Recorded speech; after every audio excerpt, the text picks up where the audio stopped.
রাজুর বাবা, ও রাজুর বাবা। আরে সকাল হতে না হতেই রাজুর বাবা, রাজুর বাবা, হ্যাঁ কি হয়েছে বলো না। আরে শোনো, আমাদের উঠোনে কে এই গাড়িটাকে দাঁড় করিয়েছে? আরে গাড়ি দাঁড় করানোর জন্য কি আমাদের উঠোনটাই পেয়েছিল?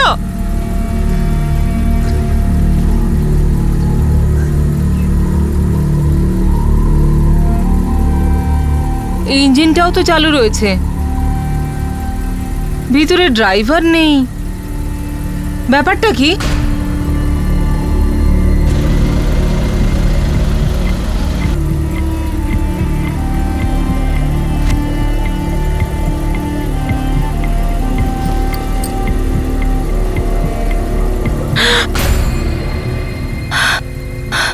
শুনছো রাজুর বাবা? আরে ভিতর থেকে ভীষণ গন্ধ বার হচ্ছে, নিশ্চয়ই কিছু গন্ডগোল আছে।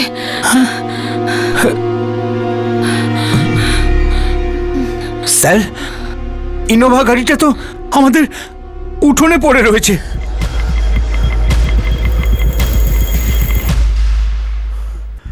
28 সেপ্টেম্বর 2011 উত্তরপ্রদেশের জৌনপুরে মুম্বাইয়ের রেজিস্ট্রেশনের একটা গাড়ি একজন গ্রামবাসীর উঠোনে হঠাৎ করে উদয় হয়।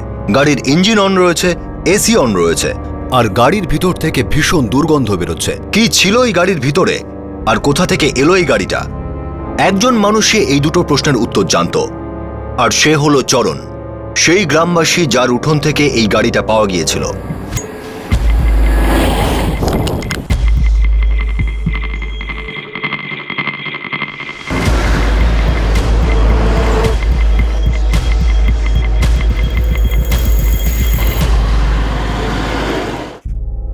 মহারাষ্ট্র আর গুজরাটের বর্ডারে অবস্থিত সিলভাসা থেকে বেরোনো এই গাড়িটা 3 দিনের লম্বা সফরের পর উত্তরপ্রদেশের জৌনপুরে পৌঁছেছিল।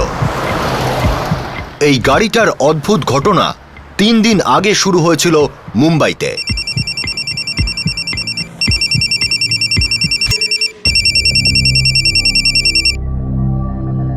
হ্যালো মনোজ বাবু, হ্যাঁ বলছি। আমি গীতা। গীতা? হ্যাঁ, আমাদের সীমার যা। হ্যাঁ, তা কি ব্যাপার বলুন। মনোজ বাবু, আমি আমাদের মোরলুনের ফ্ল্যাট থেকে বলছি। কি ব্যাপার গীতা দেবী, আপনাকে একটু চিন্তিত মনে হচ্ছে। আপনার বোন সীমা। কি হয়েছে সীমার? অ্যাক্সিডেন্ট হয়েছে ওর। অ্যাক্সিডেন্ট? কি করে? সিরিয়াস নয় তো? সেসব আমি জানি না। এই এই একটু আগে আমার স্বামী বিশালের ফোন এসেছিল, সিলভাসাতে হয়েছে। কিন্তু আমায় কেউ ফোন করেনি কেন? বিবেক কোথায়? ঠাকুরপুর সীমার সাথেই আছে। আচ্ছা, আমি ওকে ফোন করছি। ঠিক আছে।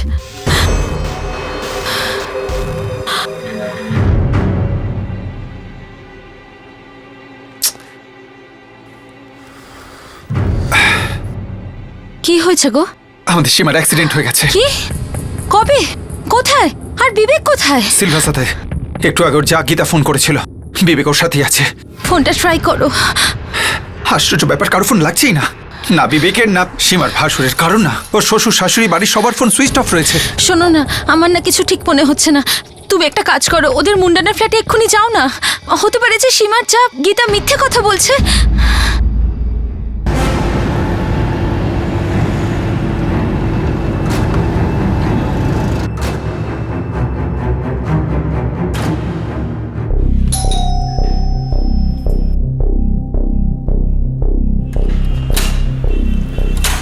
মনোজবাবু, আপনি? গীতা দেবী, কারো ফোন লাগছে না, সবার ফোন সুইচ অফ আসছে। ব্যাপার কি? আমিও জানি না মনোজবাবু, শুধু আমার স্বামী বিশাল আমাকে ফোন করতেই আমি তখনই আপনাকে ফোন করি। আমি অনেকক্ষণ ধরে চেষ্টা করছি, সবার ফোন সুইচ অফ রয়েছে। আপনাকে প্লিজ একবার আমার সাথে যেতে হবে।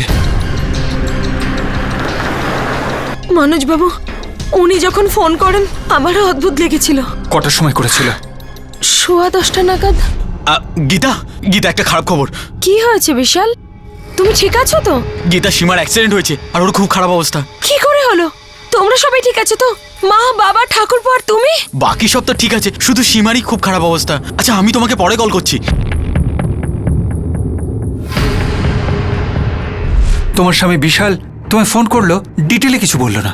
অদ্ভুত ব্যাপার। সেটাই তো, সেই জন্যই তো আমি তখনই আপনাকে ফোন করি। ওরা সবাই সিলভাসা কবে গেছে? আজ সকালে। সবাই গেছে, কিন্তু আপনি জাননি? আমিও কিচ্ছু বুঝতে পারছি না। সকালে দেখি সবাই তৈরি, বললো যে পুজো আছে, আমাকে সঙ্গে নিয়েই গেল না।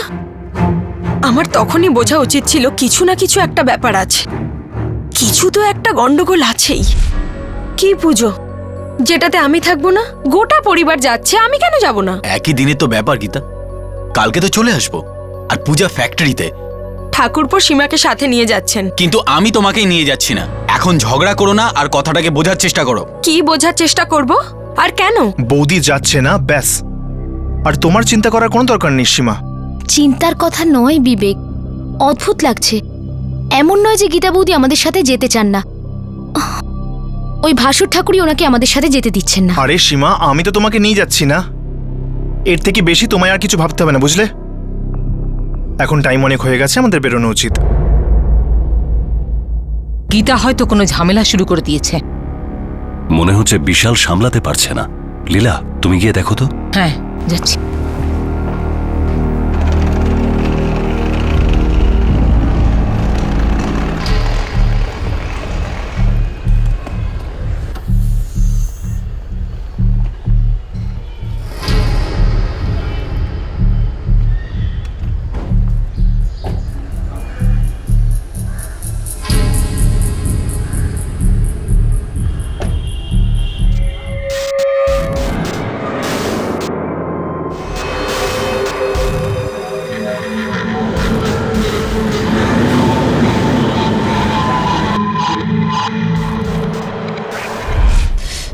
আমার সীমার জন্য খুব ভয় করছে।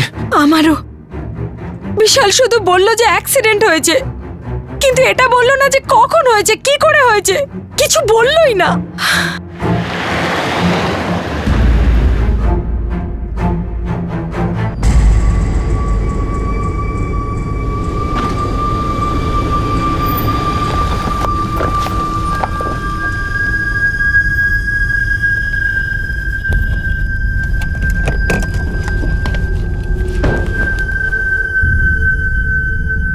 দরজায় তো তালা দেখছি। আমার তো এই অ্যাক্সিডেন্ট ব্যাপারটাই মিথ্যে মনে হচ্ছে।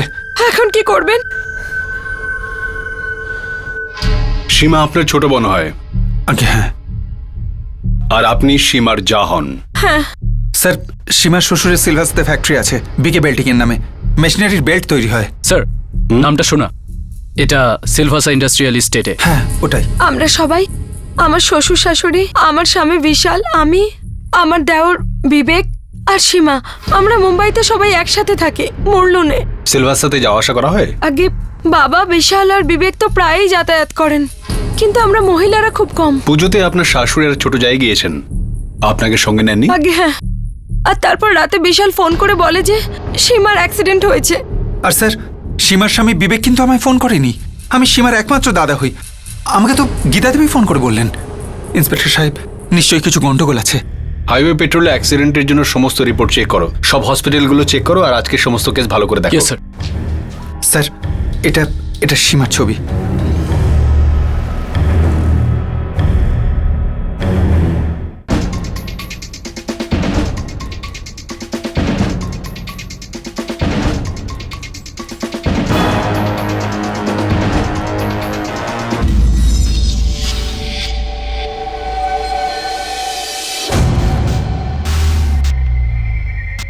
হাইওয়ে পেট্রোল সিলভাসায় তন্ন তন্ন করে তল্লাশি চালালো।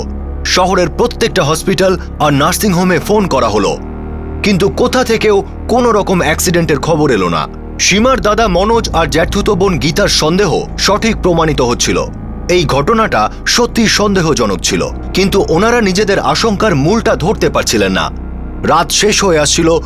সীমা, ওর স্বামী বিবেক, বিবেকের ভাই বিশাল আর তাদের মা বাবার কোনো খবর ছিল না। প্রত্যেক মুহূর্তে উত্তেজনা বেড়েই চলেছিল। 27শে সেপ্টেম্বর সকাল হয়ে গেল, তবুও কোনো খবর নেই। স্যার, আমার মনে হয় না যে কোনো অ্যাক্সিডেন্ট হয়েছে বলে। যেভাবে অ্যাক্সিডেন্টের খবর দেওয়া হয়েছিল তাতেই পরিষ্কার ব্যাপারটা। স্যার, পুরো ফ্যামিলির কারো ফোন এখনো পর্যন্ত সুইচ অন হয়নি। আর্জেন্ট বেসিসে আমি ফ্যামিলির সবার ফোন রেকর্ডস ফোন কোম্পানি থেকে আনিয়েছি। কালকে রাত 10:30টার সময় সবার নাম্বার একসাথে সুইচ অফ হয়। শুধু সীমার শ্বশুর বিশ্বনাথ বাবুর ফোন থেকে একটা কল করা হয়, আর তাও রাত 10:30টার পরে। আমি বরং রতনকে ফোন করি, ও হয়তো কিছু সাহায্য করতে পারে। বিশ্বনাথ বাবু এই নাম্বারটাতে ফোন করেছিলেন। এটা কার নাম্বার? স্যার, উনি কোনো রতন সিং, ইনিও ওনার মতন মুম্বাইয়ের মুনুরে থাকেন। হয়তো আত্মীয় হতে পারে। রতনবাবু আমার শ্বশুরমশার খুড়তুতো ভাই। উনি আমাদের বাড়ির পাশেই থাকেন, মুরলুনে। উনি হয়তো জানবেন যে আপনার পুরো পরিবার কোথায় আছে আর সীমার অ্যাক্সিডেন্টের ব্যাপারটা আসলে কি।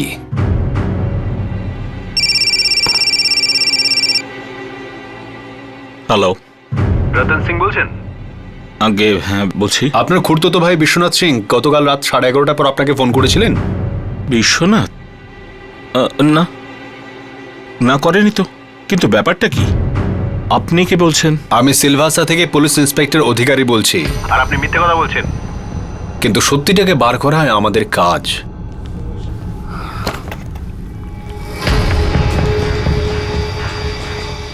ভয় পাবেন না, আমরা সিলভাসা থেকে উড়ে আসিনি। ফোনটা আপনাকে সিলভাসা পুলিশ করেছিল। আমরা তো আপনার পড়শি, মুলুন পুলিশ স্টেশন থেকে এসেছি। আপনারা ঠিক কি চান? লকআপে উল্টো করে ঝুলিয়ে তোমার ছাল তুলতে চাই।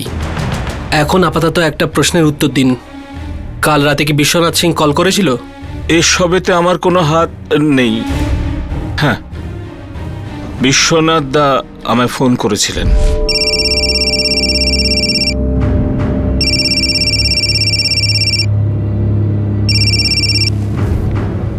হ্যাঁ বিশ্বনাথ দা, এত রাতে? রতন, একটা সমস্যা হয়ে গেছে। কি ব্যাপার দাদা, সব ঠিক আছে তো? আমরা সিলভাসা থেকে খুব কাছেই আছি, বাস 1:30 নাগাদ মুনুরে পৌঁছে যাব। কি হয়েছেটা কি? ব্যাপার কি? তোমাকে কিছু ব্যবস্থা করতে হবে। দাদা এসব কি বলছো? আমি তো কিছুই বুঝতে পারছি না। রতনবাবু, এটা এটা সহজ হবে না। সেই জন্যই তো আপনাকে ডেকেছি ডক্টর অবিনাশ। আপনি সব মুশকিল সহজ করতে পারেন। কিন্তু আমি আমার মানে আপনার মানেটা পুরো হবে। আপনি যা টাকা চাইবেন সেটা পাবেন আপনি।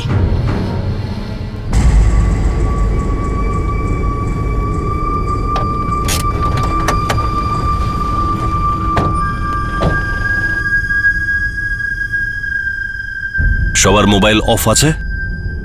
হ্যাঁ হ্যাঁ বাবা। এখন থেকে সবার মোবাইল সুইচ অফ থাকবে, কেউ সুইচ অন করবে না।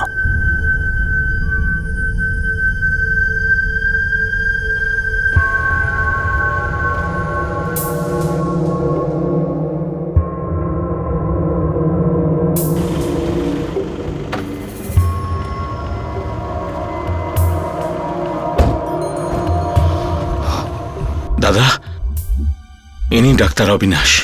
দেখুন রতনবাবু আমাকে সবই বুঝিয়ে দিয়েছেন, কিন্তু মনে হয় যে এটা আমার কাছে খুব মুশকিল হবে। 25 লাখে কিছু সহজ হবে? টাকার প্রশ্ন নয় বিশ্বনাথ বাবু, আমাকে একবার দেখতে দিন।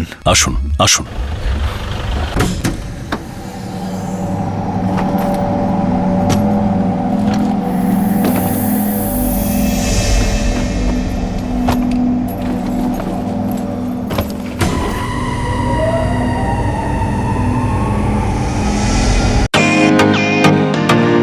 Welcome to bitten world. How may I assist you? নতুন ফ্ল্যাটের জন্য একটা স্ট্যান্ড ফ্যান আর কুলার নেব। এই পচা গরম থেকে একটু স্বস্তি চাই। বাজার চলতে সব ব্র্যান্ড আর ভরসাযোগ্য নয়। তার জন্য তো আমাদের ফ্যান আছে, all purpose bullet table fan, ceiling fan. আমাদের সিলিং ফ্যান কিন্তু 30 মাসের ওয়ারেন্টি সহ পাওয়া যায়। আছে ফারাটা 2 বছরের ওয়ারেন্টি, 17 থেকে 20 মিটার এয়ার ফ্লো, মধ্যবিত্তের সাধ্যের মধ্যে একমাত্র ভরসাযোগ্য ব্র্যান্ড বিটেন। আমাদের কুলারের কিন্তু অনেক range, 45 litres, 50 litres, 70 litres, 90 litres, 110 litres. Honeycomb সহযোগে বিটেনের সব কুলারের ওয়ারেন্টি 1 বছর। চেনা হাওয়ায় অচেনা অনুভূতির জন্য একমাত্র আদর্শ বিটেন। গরমে স্বস্তি পেতে বিটেনের ফ্যান হোক বা কুলার, আজই আনুন বাড়িতে। Beaten, digitally yours.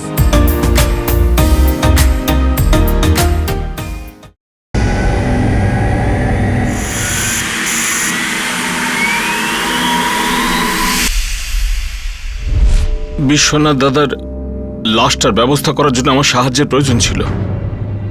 আমি নির্দোষ, আমি কিছু করিনি। খুনিদেরকে প্রোটেকশন দিয়েছেন, আর একটা লাশকে গায়েব করার পেছনে আপনার হাত রয়েছে, আর আপনি কোনো দোষ করেননি। লাশ কোথায়?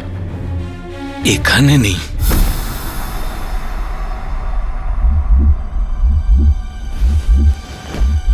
আপনারা সবাই পাগল হয়ে গেছেন, আমি এতে আপনাদের কোনো হেল্প করতে পারবো না। ডাক্তারবাবু, আমরা ওকে নিয়ে আপনার হসপিটালে চলে আসি। আপনি অ্যাক্সিডেন্টের সার্টিফিকেট বানিয়ে দিন না। রতনবাবু আপনার পুরোপুরি ভীমরতি ধরেছে। হসপিটালটা আমার বাবার সম্পত্তি নয়। আমি ভিতরে কোনো লাশ নিয়ে গেলে সেটা তক্ষুনি পুলিশ কেস হয়ে যাবে। আর এটা এটা পরিষ্কার বোঝা যাচ্ছে যে আপনারা গলা টিপে এই মহিলার মার্ডার করেছেন।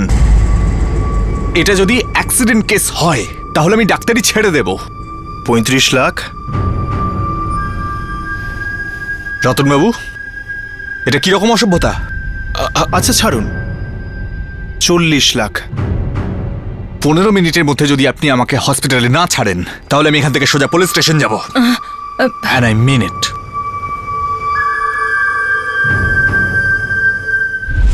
আমি ডক্টর অবিনাশকে আবার ওনার হসপিটালেই ড্রপ করি, তারপর বিশ্বনাথ ভাই আর ওনার পরিবার ওখান থেকে চলে যায়। কোথায় জানি না স্যার। একে অ্যারেস্ট করে নাও। আর ওই ডাক্তার অবিনাশ, ও যখন জানতো যে মার্ডার হয়েছে তখন চুপ করে বসেছিল কেন? আমাদেরকে ইনফর্ম করেনি কেন? ওকেও গ্রেপ্তার করে নাও।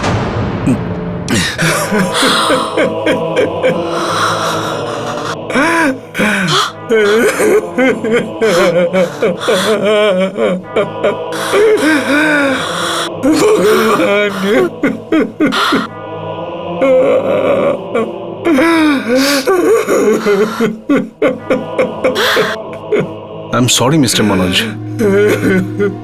আমরা বিশ্বনাথ সিং আর ওনার পুরো পরিবারকে ধরেই ছাড়বো। ওনার ইনোভা গাড়ির জন্য আমরা রেড অ্যালার্ট জারি করে দিয়েছি। স্টেটের সব বর্ডারের মেসেজ পৌঁছে গিয়েছে। Yes sir. বিশ্বনাথ সিং এর বাড়ির তল্লাশি নাও আর ওটাকে সিল করে দাও। বিকে বিল্ডিং এ সব ওয়ার্কারদের রাউন্ড আপ করে নাও। বিকে বিল্ডিং এর তল্লাশি করো আর ওটাকেও সিল করে দাও। আগে স্যার।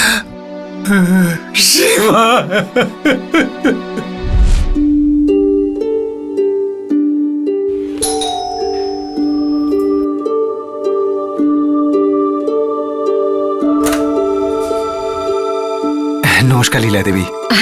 আরে দেখো সীমা দাদা এসেছে। আসুন আসুন আসুন।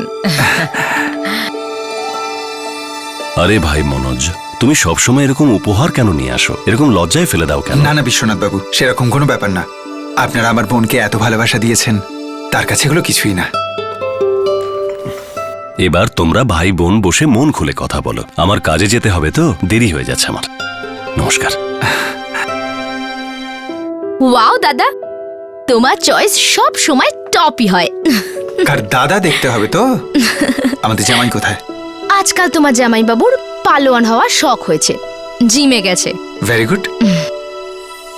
সীমা, সব ঠিক আছে তো? তুই খুশি তো? হ্যাঁ দাদা, আমি খুশি। কিন্তু তুমি সবসময় আমাকে একই কথা বলো কেন? কারণ আমার কাছে তোর খুশির গুরুত্ব সবচেয়ে বেশি। জানি দাদা। আরে হ্যাঁ দাদা, তুমি ওই ইন্ডিয়ান অয়েল পেট্রোল পাম্পের এনওসি নিয়ে এসেছো? আমি সাইন করে দিচ্ছি, যাতে তুমি ওই পেট্রোল পাম্পটাকে নিয়ে যেটা করতে চাও করতে পারো। পাপা মারা যাওয়ার সময় যেটা করার সেটা করে দিয়ে গিয়েছেন। উনি পরিষ্কার বলে দিয়েছিলেন যে ইন্ডিয়ান অয়েল পেট্রোল পাম্প সীমারই থাকবে। আমার জন্য উনি আরেকটা পেট্রোল পাম্প আর কাপড়ের দোকান তো রেখে গেছেন। দাদা, আমি প্রত্যেকবার এই প্রসঙ্গটা নিয়ে তর্কাতর্কি করতে চাই না। আমার ওই পেট্রোল পাম্পটা মোটেও চাই না। ওটা তোমার ছিল আর তোমারই থাকবে। কিন্তু সীমা, পাপার কথা। দাদা, তুমি আমার কাছে বাবার থেকে কিছু কম নও। মা বাবা মারা যাওয়ার পরে তুমি আমাকে দুজনের ভালোবাসা দিয়েছো।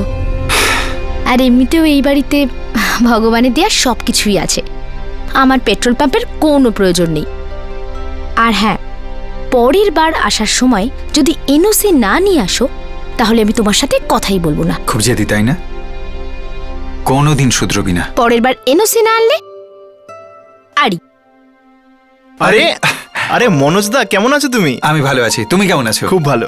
দাদাকে চাটা দিয়েছো কিনা? আর দাদা, ডিনারটা কিন্তু এখানে করে যেতে হবে, অন্যবারের মতো চলবে না একদম। হ্যাঁ। আরে ভাই, খাবার খাবো কি? তোমার স্ত্রী তো আমার মাথায় খেয়ে নিল, কথাই শোনে না। কি সীমা, দাদাকে কেন বিরক্ত করছো? কি ব্যাপার? হ্যাঁ, কোনো ব্যাপার নয়, আমি খাবার আনছি। এনওসি না আনলে আড়ি। এনওসি? কি হয়েছে দাদা? আরে কিচ্ছু না, পাপা মারা যাওয়ার আগে সীমার নামে একটা পেট্রোল পাম্প লিখে দিয়ে গেছে। এখন সীমা জেদ করছে ওই পেট্রোল পাম্পটা আমি রেখে দিই। এটা কোনো কথা হলো? আচ্ছা, সীমা তো আমায় কখনো বলেই নি এ বিষয়ে। এটাই তো প্রবলেম। কিন্তু আমি বলে বলে ক্লান্ত হয়ে গেছি, আমার কথা তো শোনেই না। তোমার স্ত্রী, তুমি ওর সাথে কথা বলো না, বোঝাও ওকে। এই পেট্রোল পাম্পের প্রসঙ্গটা ওই বাড়িতে খুব উঠতো, তাই না? আশ্চর্য, সীমা আপনাকে কখনো বলেনি? কি বলিনি? এটাই যে আপনাকে পেট্রোল পাম্প ফেরত দেওয়ার ব্যাপারটা আমাদের বাড়িতে কারোর ভালো লাগেনি। সবাই খুব রেগেছিল সীমার ওপরে। বিবেক, আমার মনোজ দাদা আমার জন্য এতদিন পর্যন্ত এত কিছু করেছেন, আমি ওনার জন্য এটা তো করতেই পারি। আর এমনিতেও পেট্রোল পাম্পে ওরই অধিকার আছে। আসলে তো ওই আমার বিয়েটা দিয়েছে। এতে কি এমন বড় ব্যাপার? হ্যাঁ, তোমার বড়দাও ওনার দায়িত্ব এটা। আর তোমার মনোজদাকে যা কিছু দেওয়ার না সেটা তোমার বাবা দিয়ে দিয়েছেন, আর যথেষ্ট দিয়েছেন। কিন্তু তোমার ভাগে কি এসেছে? শুধু একটা পেট্রোল পাম্প? একটা কথা কান খুলে শুনে রাখো তুমি, আমরা আমাদের ভাগ কোনো মতেই ছাড়বো না বলে দিলাম। সরি বিবেক, ওই পেট্রোল পাম্পটা আমার, আর সেটা আমি দাদাকে দিয়ে দিয়েছি। শুধু একটা এনওসি সাইন করা বাকি আছে। সেটা সাইনার হবেও না। বাবা, আপনি আপনি বিবেককে বোঝান না। আপনার এত বড় বিজনেস রয়েছে, একটা পেট্রোল পাম্পের জন্য কি এসে যায়? এক টাকার জন্য ফারাক হয়ে যায়। আর বড় বিজনেস এমনিতে দাঁড়ায় না। বিবেক তোমার স্বামী, আর সেই জন্য তুমি একা কোনো সিদ্ধান্ত নিতে পারো না। পেট্রোল পাম্প এই বাড়িতে এসেছে আর ফেরত যাবে না। সত্যি এই লোকটা তো আমার বুদ্ধিরও বাইরে, আর আমি এই বিষয়টা বুঝতেও চাই না। আমি শুধু এটাই বুঝি যে এই পেট্রোল পাম্পটা আমার দাদার ছিল আর দাদারই থাকবে। আমি এই সিদ্ধান্তটা থেকে সরব না। আরে এত মেজাজ, আর এইভাবে তর্ক করা? লাগাম হাতে ধরে নাও বিবেক, বৌমাকে বোঝাও বিয়ের পরে এই খামখেয়ালি চলবে না।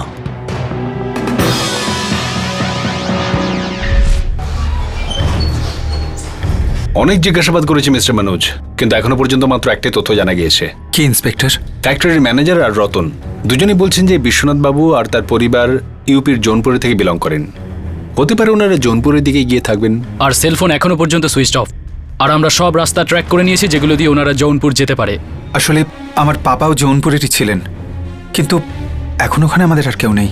শ্বশুরমশাইয়ের অনেক আত্মীয় আছে জৌনপুরে, কিন্তু সবাই দূর সম্পর্কের, কারণ নাম মনে পড়ছে না।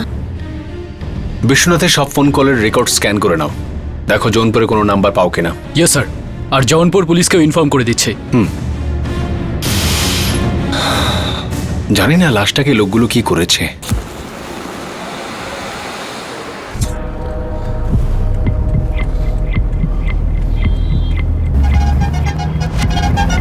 আমার গীতাকে নিয়ে খুব টেনশন হচ্ছে। যদিও সন্দেহ করে তাহলে তোমার গীতা বৌদিকে ফোন করাই উচিত হয়নি দাদা। আরে যদি আমি ওকে ফোন না করতাম, ও আমাকে ফোনের পর ফোন করতো, তারপর যদি আমার ফোন সুইচ অফ দেখাতো তাহলে ও আরো টেনশন করতো। তাও ঠিক ছিল, কিন্তু অ্যাক্সিডেন্টের কথাটা বলাই উচিত হয়নি। ওকে তোমার কিছুই বলা উচিত হয়নি। কিন্তু মা, আমি আরে ভাই, যেটা হওয়ার সেটা হয়ে গেছে। এখন শুধু এর পরেরটা ভাবতে হবে। যত তাড়াতাড়ি সম্ভব লাশটার ব্যবস্থা করতে হবে।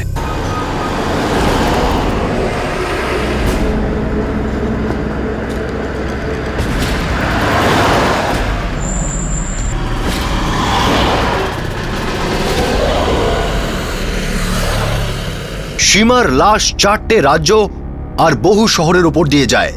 সীমার লাশটাকে বিশ্বনাথ সিং আর তার পরিবার গাড়িতে লুকিয়ে রেখেছিল সবার চোখের আড়ালে। কিন্তু কতক্ষণ? লাশকে লুকিয়ে রাখা যায় না।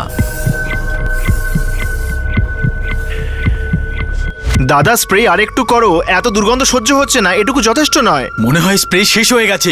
আমাদের কোথাও গাড়ি থামিয়ে আরেকটা কেনা উচিত। তুমি ওটা কাজ করো, এসিটাকে আরো বাড়িয়ে দাও। একটা কাজ করো, কাঁচটা খুলে দাও। দাদা, কাঁচ কি করে খুলবো? আরে খুললেই তো সমস্ত স্প্রে হাওয়ায় মিশে যাবে। আরে জানলা খুললে দুর্গন্ধ ছড়িয়ে যাবে, আর গন্ধটা বাইরে গেলে তখনই ধরা পড়ে যাব। সীমার হত্যাকারীরা অপরাধের গন্ধ লুকোতে লুকোতে হতাশ হয়ে পড়েছিল, আর ওদিকে পুলিশ কোমর কষে তাদের ধরার অপেক্ষায় ছিল। স্যার, আমি বিশ্বনাথ সিং এর কল লিস্টের সব নাম্বার ট্র্যাক করে নিয়েছি। একটা নাম্বারে বহুবার কল করা হয়েছে, 895780। এটা কার নাম্বার? চরণ সিং এর। ইনি বিশ্বনাথ সিং এর আত্মীয়। জৌনপুরে থাকে নিশ্চয়ই? একদম কারেক্ট স্যার। জৌনপুরে যাওয়ার ব্যবস্থা করো শিগগিরই। Yes sir. আর এই চরণ সিং, ওর নাম্বারটা আমি একটু লিখে দাও তো।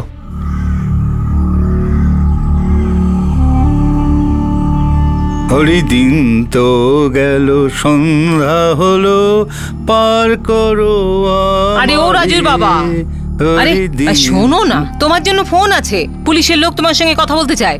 পুলিশের লোক আমার সাথে কি কথা বলতে চাইছে? বলছে যে কোন সিলভাসা টিলভাসা থেকে বলছে।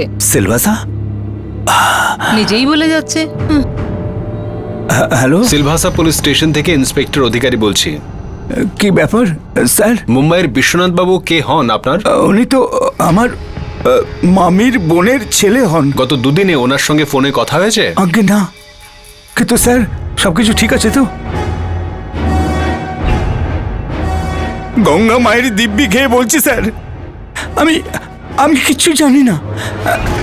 আগে আগে হ্যাঁ স্যার। স্যার, টিম রেডি রয়েছে। বেনারসের প্রথম ফ্লাইট রাত 8টার সময়। টিকিটস বুক হয়ে গেছে। ওখান থেকে জৌনপুর হলো বাই রোড 3.5 ঘন্টার রাস্তা। কালকে সকালে আমরা চরণ সিং এর বাড়িতে থাকবো। দেখুন, আমাদের দৃঢ় বিশ্বাস যে বিশ্বনাথ বাবু ওনার পুরো পরিবারের সঙ্গে জৌনপুরেই আছেন।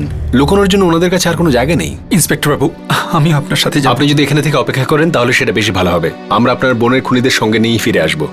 ততক্ষণ যদি পারেন তো নিজেকে সামলান। চলো।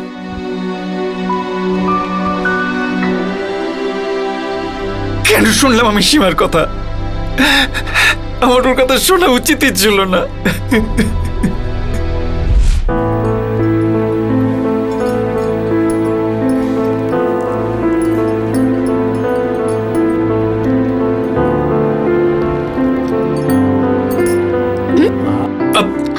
বাজে ব্যাপার। আরে আরে আরে আরে আরে আরে। এটা আমার মিষ্টি পুতুলের জন্য। এটাতে কি আছে দাদা? এনওসি? সীমা, আজকের দিনটা তো ছেড়ে দে। দাদা, আজকের দিনে তুমি আমায় কিছু বারণ করতে পারবে না। তুই মানবি না? না, এই নে।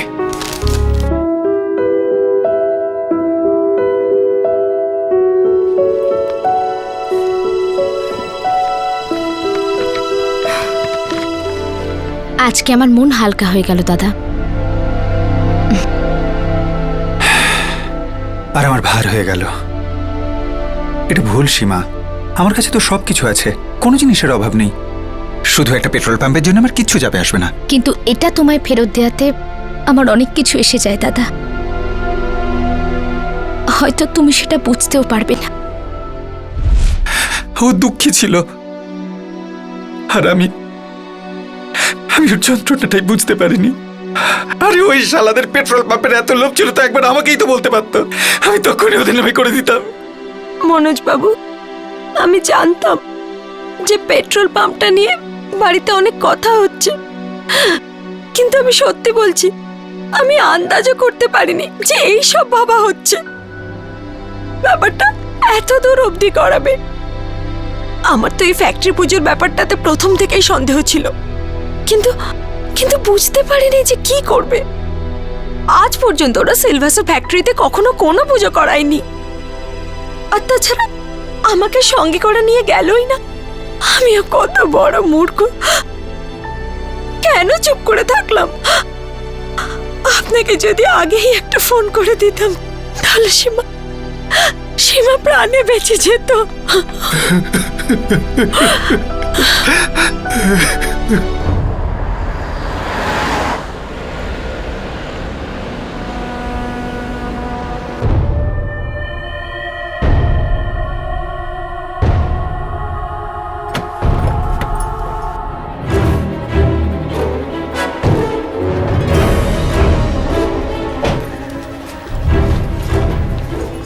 শোনো বিবেক, পুজো তো ফ্যাক্টরিতে হচ্ছে না? হ্যাঁ, কিন্তু এখন আরেকটু পরে যাব। এখন চলো, ভেতরে চলো। আরে চলো চলো চলো না।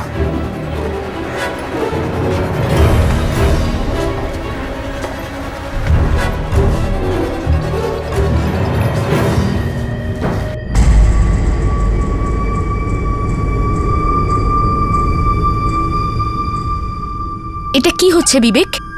আগে তুমি বলো যেসব কি হচ্ছে। এনওসি দিয়ে দিয়েছো দাদাকে? আমি দেব বলেছিলাম, দিয়ে দিয়েছি। আমরা সবাই বারণ করেছিলাম, তাও দিয়ে দিলে। একা একা সিদ্ধান্ত নিলে তুমি। পরিবারের ব্যাপারে একবারও ভাবনি তুমি। পরিবারের ক্ষতি করে দিলে তো। আমার দাদা আমাকে পড়াশোনা শিখিয়েছে, যোগ্য বানিয়েছে। আমি যে কোনো জব করে নেব আর রোজগার করে পরিবারের এই ক্ষতির ক্ষতিপূরণ দিয়ে দেব, কিন্তু ভুল করেও পেট্রোল পাম্প ফেরত চাইব না। ভুল তো আমরা করেছি যে তোমাকে বউ বানিয়েছি। তুমি যা করেছো সীমা, খুব খারাপ করেছো। বিবেক,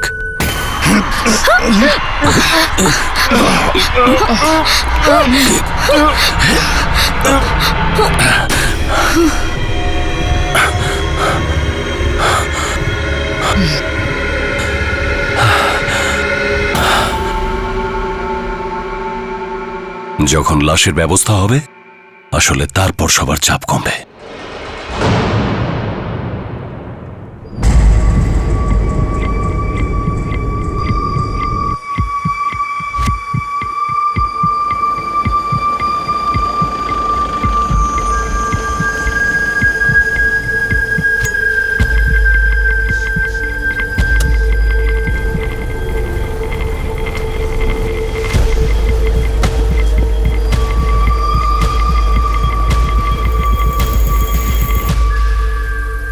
ইঞ্জিনটা স্টার্ট রাখো আর এসিও অন থাকবে।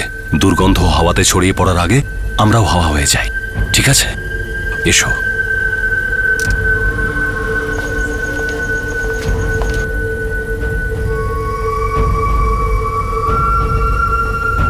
চলো তাড়াতাড়ি এসো।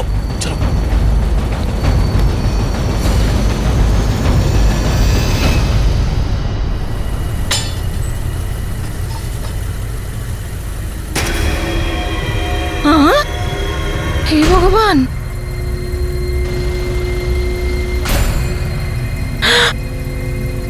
শুনছো রাজুর বাবা? আরে ভিতর থেকে ভীষণ গন্ধ বার হচ্ছে। তাই? নিশ্চয়ই কিছু গন্ডগোল আছে।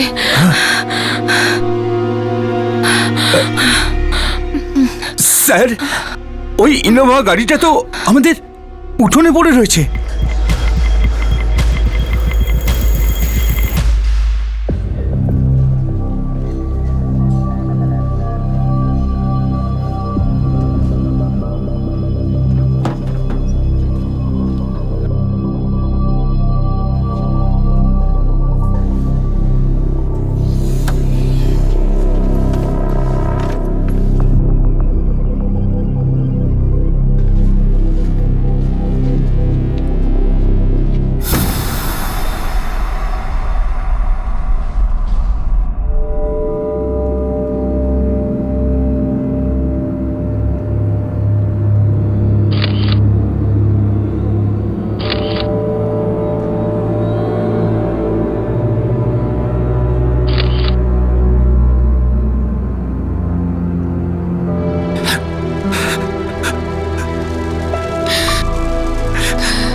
সীমাকে খুন করার পর তার স্বামী বিবেক, শ্বশুর বিশ্বনাথ, শাশুড়ি লীলা আর ভাসুর বিশাল বেশ কয়েক মাস ধরে নিখোঁজ থাকে। মুম্বাই আর সিলভাসা পুলিশ ওদের ফেরার ঘোষণা করে দেয় আর একটা জয়েন্ট সার্চ অপারেশন লঞ্চ হয়। অক্টোবর 2011-এ বিবেক পুলিশের কাছে সারেন্ডার করে। 2 মাস পর পুলিশ বিশ্বনাথ, লীলা আর বিশালকেও খুঁজে বার করে। ওরা সবাই মুম্বাইয়ের একটা গেস্ট হাউসে লুকিয়েছিল।